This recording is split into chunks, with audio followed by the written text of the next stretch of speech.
প্রিয় দেশবাসী, আসসালামু আলাইকুম ওয়া রাহমাতুল্লাহি ওয়া বারাকাতুহু। দেশ ও দেশের বাইরে যে যেখান থেকে ভিডিওটি দেখছেন আপনাদের সকলকে জানাই আন্তরিক শুভেচ্ছা ও মোবারকবাদ। উমরাহ যাত্রী ভাই-বোনদের জন্য বিমান বাংলাদেশ এয়ারলাইন্স কর্তৃপক্ষ একটি সংবাদ বিজ্ঞপ্তি প্রকাশ করছেন। সংস্থাটির গণসংযোগ বিভাগের মহাপরিচালক বুশরা ইসলাম এই তথ্যটি নিশ্চিত করছেন।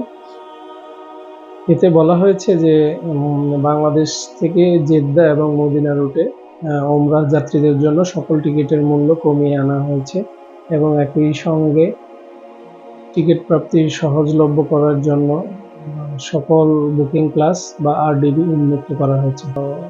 এখন থেকে আপনারা সকল আরডিবি বা সকল ক্লাস আপনারা বুকিং করতে পারবেন উমরাহ যাত্রীদের জন্য। যে সমস্ত উমরাহ যাত্রী ভাই বোনেরা আগে থেকে টিকিট ক্রয় করবেন বা বুকিং করবেন, আমাদেরকে সর্বনিম্ন ভাড়ার নিশ্চয়তা প্রদান করে। এবং পাশাপাশি যারা উমরা যাত্রী ভাই বোনেরা প্রথমে জেদ্দা না গিয়ে যদি মদিনা রুটে আপনারা যান, তাহলে সেখানেও আপনারা পাচ্ছেন একটা আকর্ষণীয় মূল্য ছাড়। তো ভিডিওটা এ পর্যন্তই। ভালো থাকবেন, দেখা হবে অন্য কোনো ভিডিওতে। আল্লাহ হাফেজ।